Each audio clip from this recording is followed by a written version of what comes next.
বাড়ির দেয়ালে ঝুলে আছে হাসানের ছবি, যে ছবি আঁকড়ে কাটছে পরিবারের জীবন।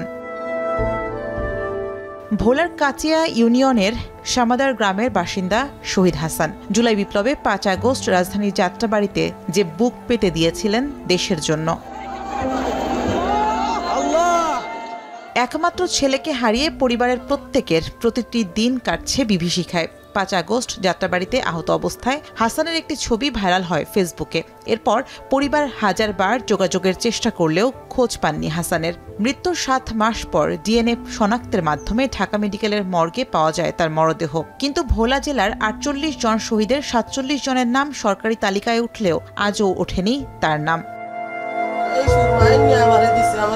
জেলার বাকি শহীদ পরিবার সরকারি অনুদান বা সুযোগ সুবিধা পেলেও তালিকায় নাম না থাকায় হাসানের পরিবার সব সুযোগ সুবিধা থেকে বঞ্চিত, নেই প্রাপ্য সম্মানটুকু।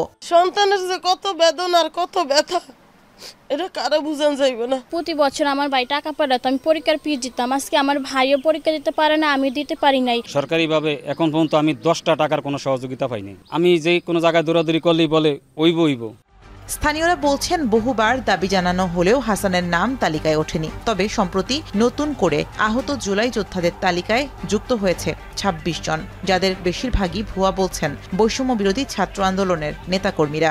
হাসানের পরিবারে হাসানই একমাত্র কর্মক্ষম ব্যক্তি যার আয়ে, যার রোজগারে তার সংসার চলে। যাদের মাধ্যমে আমরা বৈষম্যহীন বাংলাদেশ গড়ব তাদের মধ্যে পরিপূর্ণ বৈষম্য রয়ে গেছে। সরকারিভাবে যে গ্যাজেটভুক্ত মানে একটি তালিকা প্রকাশ হয়েছে, সে জায়গায় প্রকৃত যোদ্ধাদের আমি অনেকের নাম দেখিনি। আমাদের হাসান ভাই তার মৃত্যুর 6 মাস পরে আমরা ডিএনএ টেস্টের মাধ্যমে তার যেই মরদেহ উদ্ধার করতে পেরেছিলাম, সে এখনও গ্যাজেটভুক্ত হয় নাই। এটা আমাদের জন্য হতাশাজনক। আমরা চাবো যে খুব দ্রুত প্রশাসনিক জটিলতা কাটিয়ে তাকে গ্যাজেটভুক্ত করা হবে এবং তার পরিবারকে সকল প্রকার রাষ্ট্রীয় সম্মাননা এবং সুযোগ সুবিধা প্রদান করা হবে।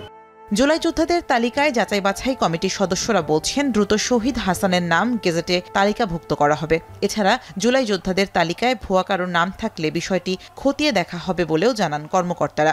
কেউ বলতেছে 5 জনের বিরুদ্ধে অভিযোগ আছে, তাহলে তারা যদি প্রপার ডকুমেন্ট সহ যদি আমাদের কাছে আবেদন দেয়, নাম ঠিকানা সহ এবং তার প্রমাণ ডকুমেন্ট যদি দেয়, আমরা জেলা কমিটিতে আবার যদি আসে তাহলে কমিটির মাধ্যমে তাদেরকে সংশোধন করে আমরা আবার রেজলিউশন করে পাঠাবো। শহীদ হাসানের আবেদনটি পরে পাওয়া এবং আমরা শহীদ হাসানের বিষয়ে সমস্ত তথ্য নিয়ে জেলা কমিটির মিটিং করে আমরা এখানে গেজেটের জন্য পাঠাই দিয়েছি। এখনও গেজেট হয় নাই, তবে আমি আশা করছি শীঘ্রই গেজেট হয়ে যাবে। হাসানের পরিবার বলছে দেশের জন্য যারা জীবন দিয়েছেন তাদের পরিবারের সুযোগ সুবিধার চেয়েও বেশি জরুরি রাষ্ট্রীয় সম্মান।